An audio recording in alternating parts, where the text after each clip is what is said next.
a rope tied tightly around his neck. A puppy in chains was thrown out on the street.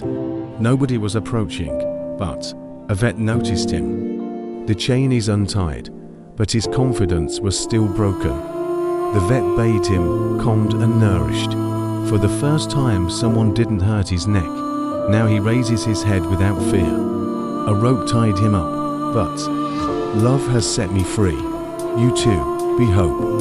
Subscribe to Paws of Hope. In the meantime, I have good news. If I get any income from this, 25% will go to street animals.